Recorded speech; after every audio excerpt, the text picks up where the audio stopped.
Hello and welcome to the Flip Flop Family podcast. My name is Benjamin. I'm Zaileen. And welcome along to another episode. So what's going on, Zaileen? The time has come now where school is going to finish for the summer in 3 weeks. It's gone by so fast and it is mental. I just don't know where year 5 for Zach went and year 8 for Emiliana. I feel like I missed their first day this year, didn't I? Remember I was away on holiday. I remember. And you sent me the first day pictures of them at the front door, but it's like nearly over. Again, it's like another lesson. That time is flying by so fast. It really is. And you've got to capture those moments because the year does go quick, and he's got another year at primary school, and that's at secondary school. I know. What is going on with that? That's outrageous. I just wish that I had a remote control and I could press pause. I think all parents do, but I think some parents would like to press fast forward as well. But we want to go backwards. It's just mad. It is just mad. It really is. So we had our second to last sports day. Yeah, I don't think I enjoy sports day as much. Well, I don't like not enjoy them, but when it gets really hot like it was last week, it was like, actually I had my hat on and you didn't even have a hat. No, but I was boiling. It was scorching. I've got a really weird tan on my nose and my forehead now because I stupidly didn't bring a hat out with me.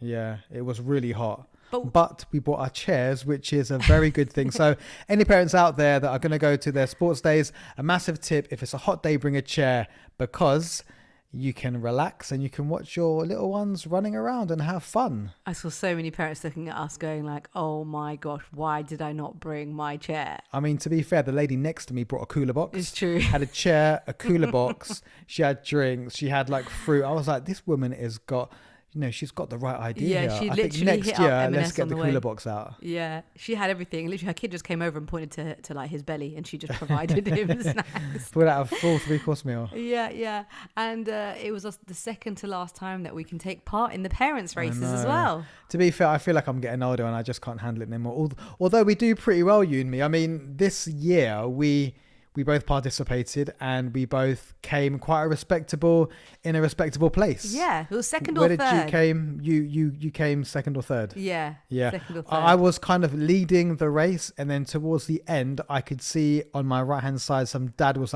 pumping hard. He took it serious, and I think he might have just pipped me to the line and came first. But I will take second at 45 years old. I will take second place. Oh, totally. And it's just, you know what it is? It's so cute to see Zach cheering us on the sidelines. It's like, and then I think his friend was like, "Oh my gosh, is that your mum and dad are well fast?" I know, yeah, it's which true. is cute, which is really nice. Yeah. So only 3 weeks left till the end of term, and of course summer holidays are near approaching, where you're probably going to have kids at home all the time, or maybe you're sending them to camps. I don't know, but this week has been a little bit trying for us as a family, as sadly I woke up with a really weird buzzing in my ear on Thursday morning, and also a terrible headache, and went to the doctor, and they queried me having an aneurysm, which I was freaking out about. So I called Ben, told him that the doctor is advising me to go to A&E, and he was like, "Oh my God, what? I'm going to finish up now. I'm going to come meet you." And I was like, "Nah, don't worry. I'm fine.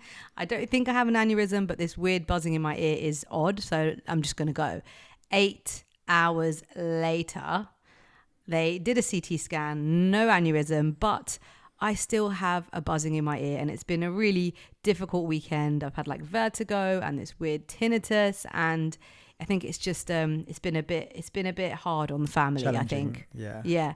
And Ben's been trying to find a cure for me for tinnitus. Yeah, it's a weird one because obviously we've had a similar situation with that particular condition in our family before. So Zai's dad had it. I think he started getting it about 3 years ago.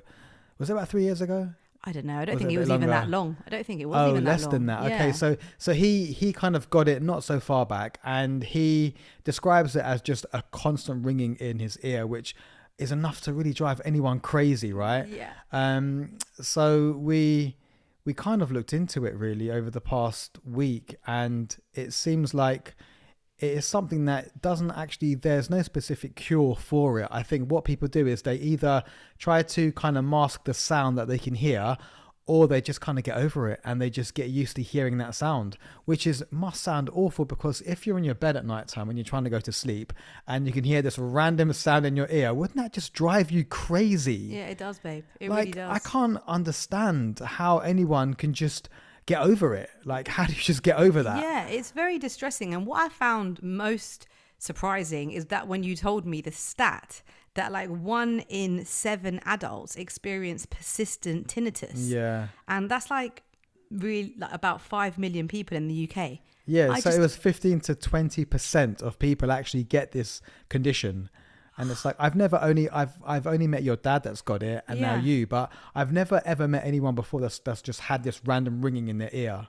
That's the thing, you see. And it isn't always just ringing. Like, it can be buzzing, whooshing, humming, hissing, throbbing. It can even be music or singing. And for me, mine's like pulsatile. So it pulses, and then other times it just sounds like white noise. So like, you know how we have a fan on in our room? It's like there's a fan on at all times. And luckily I only just have it in my left ear. Some people have it in both ears. Yeah. So it's just a random thing. And I just can't believe, like, I've spoke to some people over the weekend, and the one like, you know, auntie in particular told me she's had it for 10 years. Yeah, I think people get it for a long time. So when I started doing research about your situation, I was watching YouTube videos on how we can try to make it more comfortable for you, and the comments were like, yeah, I got it when I was 14 years old and I still have it now, and they're like 30 plus years old. And it's, how do you get used to that sound in your ear? And I think, like a lot of things, when you become accustomed to something, you just tend to get used to it, and apparently it stops really affecting you after a while. You just get used to it.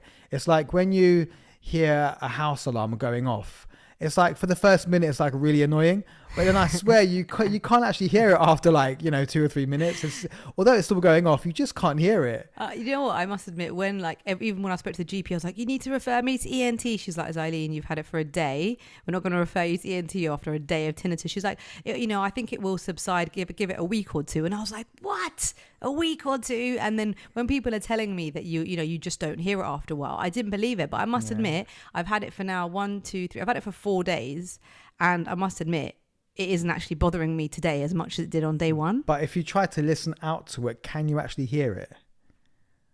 Yeah, I can hear it, but you can hear it, but only when you really try hard to hear it, because only when it's now quiet. You just kind of get used to it. Well, I'm used to it because there's always something going on in our house and some talking. But when I'm on my own and it's silent, that's when it's the worst. And that's what they say if you have tinnitus, is try not to basically be in silent situations. And you know me, I like a bit of silence. I mean, everyone does. And plus, when you're in your bed and you want to go to sleep at night, it's going to be, you know, silent. It's going to be quiet. So that's probably when it affects, you know, people the worst. Yeah. And so remember in the car, you were like, babe, what have you put on in the car? Those like sounds. God, so annoying. But then you told me why you put it on, and I felt really bad. Well, yeah, only just now when I told you. But in our car, it's a bit fancy, and they've got like natural sounds that you can listen to. So they've got a few different things like snowy day, crackling wood, crackling fire. Yeah, crackling fire, snowy day, rain falling on your windows. So you can just like not opt to have like any music on, but have like crackling wood sounds in the car. It's a little bit, it's a little bit unnecessary, but I think it's a bit fancy. No, I really needed this. I was listening to forest sounds on the way home from A&E because the noise was irritating me so much, but I also had a headache, so I didn't want to listen to any music, but I needed something to drown out this tinnitus. So they do say that kind of thing can really help you, and like sound therapy, to just try and almost mask the sound. But imagine your whole life trying to mask the sound, not be able to sit in silence. But I reckon, like we say before, that once you've had it for a certain amount of time, I bet you can't even hear it anymore. I bet it just kind of becomes a part, of you, and you don't really hear it, Yeah, which is quite maybe. sad, because you'd want to try and find a cure for it, or try and find a way where you don't actually have it anymore. Well, how isn't there a cure? That's what I want to know. How is there not a cure? And I think it's because there can be lots of reasons why one might have tinnitus. A common one might be if you're taking certain medications, and tinnitus could be the side effect. If you are someone who's suffering from this and it is constant and it's distressing and it's affecting your concentration, your daily life, then obviously make sure you go to a GP. It may be some form of hearing loss. There's something called Meniere's disease, which also is very common with tinnitus. Or it could even be like other conditions like diabetes, thyroid disorders, or just some anxiety or depression. And we were looking at ways, and Ben was really, bless him, trying to help me, because I was like lying on a beanbag looking an absolute state. And he was like, geez, I need to help this woman. And he was trying to find ways to help me. So we've done some research and I looked up on the NHS website and there are a couple of do's and don'ts. So I'm just going to read out a couple of do's.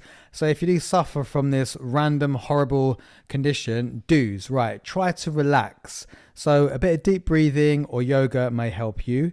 Try to find ways to improve your sleep. So try to maybe keep your room a little bit darker. Try to get like a bit of a bedtime routine, which would be good. And also cutting down on caffeine before you go to bed, obviously, is one. Try to avoid making things worse. So, kind of upping up your stress levels or loud music in the background and things like that. And you can also join a support group that there will be like-minded people that may be going through the same thing that may be able to offer you some comfort and some words of advice. So those are the do's that we found. On the don't front, you do not want to have total silence, which could be a bit annoying if you're someone that likes a bit of silence or you like to meditate, but try to avoid having total silence. Listening to some soft music is always a plus, or some sound therapy, a bit like the crackling wood that Zai likes to have on a car on default settings now. So I get in the car and I can hear, and I'm like, I don't want to hear this. I want to hear some Kiko Bun right now. Oh God. So don't have total silence. Another don't is don't focus on it. Don't think about it too much. Try and get it out of your head. And if you don't think about it, then it will probably affect you less. So those are our do's and our don'ts on tinnitus. It's funny that you said that last one about trying not to focus on it, because it hasn't really been bothering me that much today, but since we're doing this podcast on tinnitus, I can hear it a lot more right now. No way. Yeah, because we're talking about it. And also that was a really good bit of advice about, I know it's joining a support group. You might not join a support group, but since we've given you the stat, you might find that if you share your problem of tinnitus with your friends or family or people you meet, you might find that other people have probably either gone through or are going through it, and they might be able to know someone that has gone through it. Yeah, like even talking to that lovely auntie the other day, like, yeah, okay, she did tell me she had it for 10 years, but she was very like jovial about it. She was like, I don't even notice it. Well, that's quite a positive, and that's quite a good way of looking at it too as well. Although she's had it for that amount of time, yeah, it's obviously not affecting her that badly that she's upset or she's uncomfortable. Exactly. Exactly. But as I said earlier, if you do have it and if it really is affecting your day-to-day life, just go to the GP. It's worth getting these things checked out. I must admit, I have felt like a real killjoy this weekend because of this problem I've had with the tinnitus and the vertigo. I've pretty much been like a very useless member of this family. And we had to cancel plans with a lovely social gathering arranged for Saturday night. And I feel really awful because we had to cancel. Ben was being obviously lovely and supportive and was like, it's no big deal. The people will understand. We'll reschedule it. But it is hard on a family, especially if you are one of the people that does, do like at least half of the work in the house, and then you're out. It means that the other person or the other people then have to pick up the brunt. And it just really got me thinking about teamwork and the importance of that within our family. And you all did that, didn't you? You all picked up the pieces. Well, I think ultimately we are a family, but we're also a team.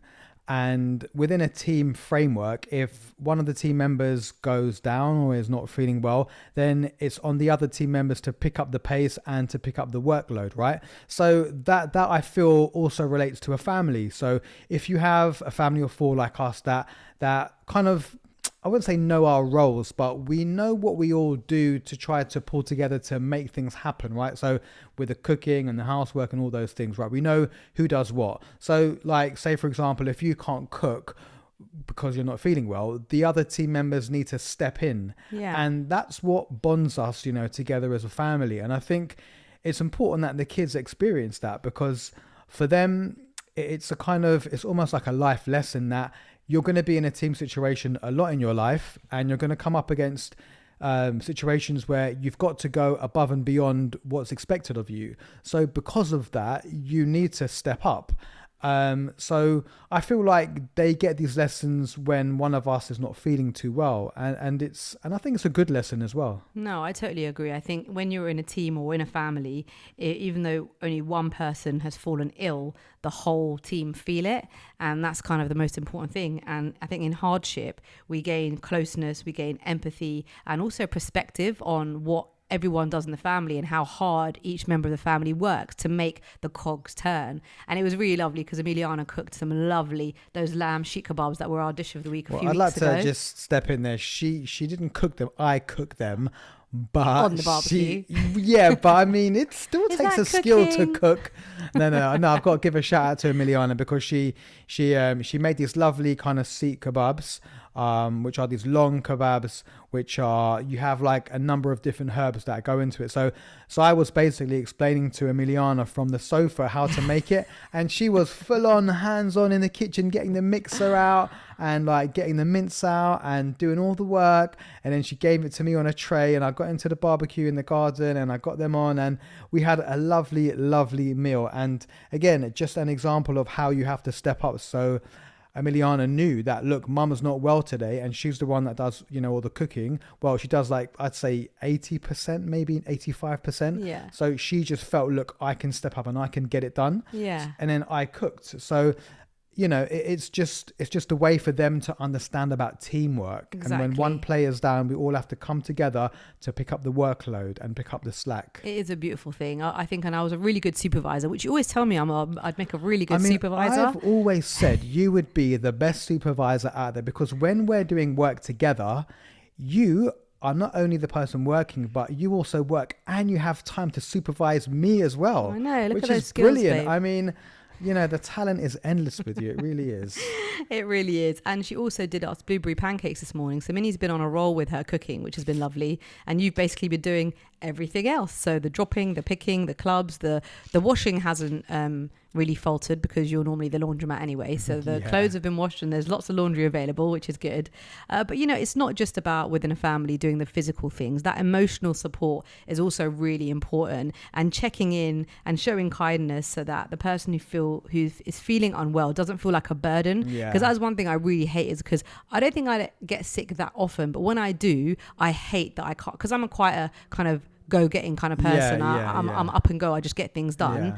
Like I hate being ill because I can't do anything. Yeah, same. It is just the worst. And I just think that you need that emotional support. Like when I was in A&E, you were so sweet. You texted me and you were like, babe, let's go and have a sushi date tomorrow for lunch. Like you were trying to give me something to look forward to, because I was sitting in A&E for hours, like not going anywhere, with this banging ear, and this other woman who's like acting like a microphone in A&E and calling out every time like the nurse came out to call a name, she then repeated it for everybody. And I was like, oh my God, like I need to get out of this hospital.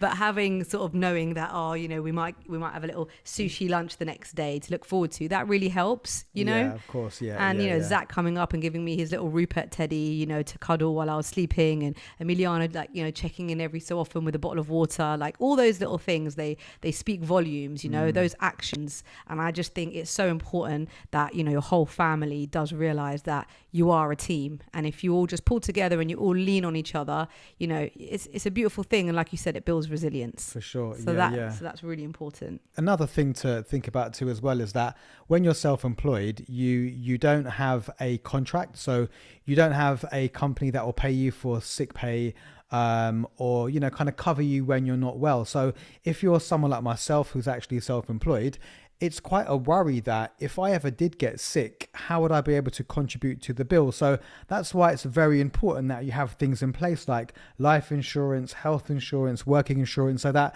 if you did become unwell, you wouldn't be, sitting there having the extra burden on your mind about, oh my God, like, how am I going to pay to, get these bills paid for, and, how am I going to contribute this month and stuff like that. That's why it's important to have these things in place. Yeah, I think it's even harder to actually heal and get better when you're not only trying to focus on your body and getting better, but you also got this added financial stress. Like, for sure, that must be super hard. And I think for a lot of people, especially people who maybe don't have a lot of excess each month, may think paying for health insurance or life insurance or working insurance or any other insurance that is going to help you financially, you may think it's just a waste of money. I'm fine. I'm healthy. I'm fit. I'm fit. I go gym every day. Like I eat the right foods. I'm not going to fall ill. But sadly, there is no guarantees in life. So you can be the fittest person. You can eat, all your greens and, have all the vitamins and still fall ill. And so that's why I think you need to have this kind of security blanket so that if I can't work, I'm gonna be able to get this money some way. And I feel like I fit within that category where I don't really get sick that much. No. I try to keep myself quite fit. I go to the gym in the morning. I eat quite healthy. What I think, we do.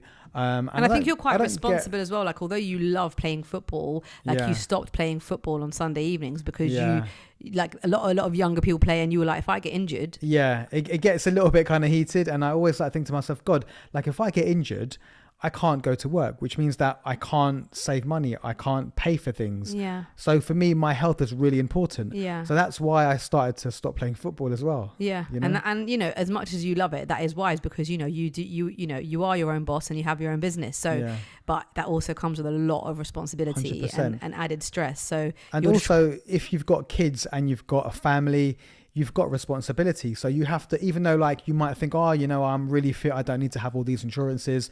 But if you have got those responsibilities, it's even more important to, make sure that you are going to be covered in case anything, does actually go wrong. Yeah. Yeah. I mean, I think it's one of those things that we just wanted to mention on today's podcast, as, Ben is self-employed, and I know a lot of people out there are self-employed, which, has a lot of benefits, but at the same time, it doesn't always give you the same security as you would have if you are working for a company and you're earning a salary. So perhaps just look into that. You can find plans where you're just paying like a few pounds a month even, but at least you might be covered for some amount. Yeah. I mean, just to touch back on that, I know like the one that we've got a Vitality health insurance, which I think for our age is not that expensive. Yeah. And it covers us for a good amount of money. So if you didn't know where to start, I would certainly, recommend looking at Vitality. In the first instance. We're not affiliated with any of these, companies. Yeah. But it's a good place to start. And also with your working insurances, if you're self-employed, look at your public liability insurance. You can add that on that as well. So something to think about for the future. That's a little savvy tip there, I would say, Ben. That was a good savvy tip that you just brought in. Full of good things, I am. And another little tip for you, as Ben mentioned, I am the main cook of the house. I do love cooking, but I am also the freezer queen. Yes, I have that accolade because I like to store stuff in the freezer. And I must admit, like today, that's really come in handy because I did just like a one pot pasta, which is on the Flip Flop family kitchen page. It's such an easy thing. You just chuck it all in and close the lid and it's done in 15 minutes. But we needed some protein. And I had previously made turkey meatballs and I had made way too many. So I froze them. And literally this morning, I took them out. And then I just stuck them in the air fryer once they defrosted. And that was that bit of protein to add to the pasta. Similarly, the dish of the week this week is actually my tuna fish cakes. Did you like the tuna fish cakes I made? I only had half of one because I had already had my steak that day or something. Yeah, so I was quite full up anyway, but the half I did have was beautiful. Yeah, was really good. And tuna fish cakes are great because you can make them out of stuff that you will probably have at home, like a tin of tuna and potato. It's super, super easy to make. And similarly with that, I think I did 3 cans of tuna, so a lot of protein, but I made 20. No, I made 10. So we ate 5 and I put the other 5 in the freezer. So another really important tip is that if you are the main cook is to just a bit of planning. So just in case you do fall ill, there's something really easy to pull out of the freezer that is still homemade and isn't junk. Yeah, but also to touch back on those turkey meatballs that you cooked today that were out of the freezer, if you never told me that it was out of the freezer, I would never have known because they still tasted so good. Yeah. And so, I think people might be like, oh, but if you put it in the freezer and then you defrost them and you cook them after like a month or two, it may not, taste as nice, but actually they taste completely fine. They were so good. It was really tasty still. Yeah, those turkey meatballs, again, the recipe is on the Instagram page, but they freeze really well. And as long as you take them out a few hours before to defrost, and if you have an air fryer, it was so simple. And I just managed to add that and elevate the dish. So check out all our recipes on the Flip Flop family kitchen page. And the dish of today, again, is the tuna fish cakes, which I think in this mad heat that we're experiencing, it's really important to have something light and easy to eat. And if you can take it out of the freezer and not actually have to cook on a day when it's 33 degrees outside, then I think you've won. Tune of the week is going to be an artist that I discovered called Kiko Bun. So Kiko Bun. And he's a London-based kind of singer, rapper, I guess you could call him. And the tune that I like is called Stay Blessed. So it's kind of like a bit of a like, I don't care about things going wrong in my life, I'm just going to stay blessed kind of vibe. So it's got a good kind of positive message behind it. It's got a good rhythm. It's got, you know, good lyrics. So Kiko Bunt, Stay Blessed is my tune of the week. I think that tune's got great lyrics and it's got a really good vibe. And I just think sometimes we can all get a bit kind of bogged down with what others think and what's going on in life. But you know what? Sometimes you just need to kind of be able to step outside of your body and look in and just be like, I don't care. I'm going to stay blessed. I'm going to stay blessed. It is what it is. God has a path for me, and whatever it is, I'm going to be blessed either way. I feel like sometimes I'm on the treadmill and I just want to dance. Like I play tunes and I'm like, I just want to put my hands up and be like, I just want to stay blessed. When you're in the gym? Yeah, because I kind of go into a bit of a zone and I'm listening to my tunes and I'm like on the treadmill and I'm thinking, if I do something a bit weird, everyone's going to look at me. So what, man? You. Just dance. I dance on the treadmill sometimes. I do stuff. Like I'll kind of, you know, like a little shimmy, bop my head a little bit and I'll like, you know, kind of sing the lyrics a little bit.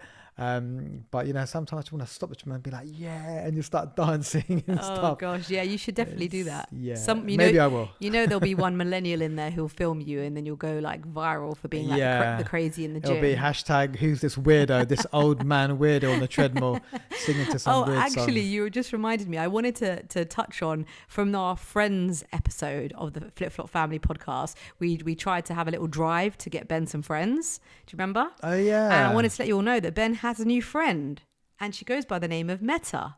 And Ben was actually taking the mickey out of me when I told him that my good friend is ChatGPT, but he has also now found an AI friend called Meta on WhatsApp. Haven't you, Benjamin? She is so cool, man. I can ask her anything and she's got an answer straight away. I love her. Yeah, well, it's quite funny now because whenever Ben's asking me a question, Emiliana's like, why don't you go and ask Meta? That's kind of the ongoing thing. But I'm still looking for real friends though, yeah? So if you would like to be my real friend, then I'm also open to that as well. Just message him on the Flip Flop Family Instagram. He is open to any type of friend, but ideally a real one, not just AI. Just a friend. If you're looking for something to watch with the family this week, we went to go and watch Karate Kid: The Legends in cinema. I must admit, I wasn't expecting much, as we all know that sequels are never as good as the original, and the Karate Kid, I feel like, has been reimagined so many times that I wasn't holding out much faith. But did you like it? I think there was a bit of like negative comments about the movie before we went, so that was in the back of my mind. However, I did go with an open mind, but I loved it. I thought it was great. It was nice that the original Karate Kid, Ralph Macchio was in it as well. Yeah, a lot of the old characters looking so good for like 60 plus years old as well. Know. Like the guy just like, you know, doesn't age at all, does he? And the villain had a cameo at the end, didn't he? Who's the villain again? The blonde one. Oh yeah. So so he's like kind of like original nemesis in the original Karate Kid. Yeah. I forgot his name now, but he was in it as well at the end. Yeah, so if you're looking for something to go and watch with the family, I think that's a great family movie, The Karate Kid: The Legends in cinema. For now, it is absolutely boiling. If you are listening to this podcast the day it is released, it's 33 degrees in London and it's absolutely madness. I think I've done pretty well considering I'm still suffering from tinnitus right now doing this podcast. But hopefully I will get better, as we do have a bit of a big week ahead of us as we have a family shoot at Heathrow Airport, which I'm really looking forward to. Yeah, I do enjoy doing family shoots with you guys. It's always fun and we have a laugh and we get the job done and it's going to be good. But it's going to be warm. But it's going to be exciting because we're going to be going kind of where the pilots go in the airport, which is a place that no normal people go. Yeah. Right. So we're going to have like access to these kind of areas that is not really allowed. Yeah, it's all very serious, isn't it? Like we've got to bring our passport and everything. We've got passports, we've got to have chaperones, like we've got to go and collect Zach's ID on the day because he's like under 12, so Clark is still a child. But I think the only downside about going to the airport with your passports is then going back home again at the end of the day. I know, yeah. I mean, we'll be there for 2 days, so we are staying, near Heathrow Airport to get this job done. But I am really looking forward to it. I'm just hoping and praying that I am fully healed and feel totally better, as you know, I do pretty much feel like I'm on an airplane at all times with this tinnitus, so being in the airport may not help the situation. But again, if you are someone who's suffering from tinnitus or you've been affected by any of the things that we've talked about in this podcast, remember to consult your GP, and that Benjamin and I are giving you our opinions and that they shouldn't be taken for gospel. But until next time, remember that the Flip Flop family release brand new episodes every single week, and you can find us on all streaming platforms. And we love to hear from you. Obviously, Ben's still after a friend, and we would love to know your comments. If there's anything that you would love us to talk about, please do let us know on the Flip Flop family Instagram. But for now, I'm Zaileen. I'm Benjamin. And we will see you next time. See ya. Bye.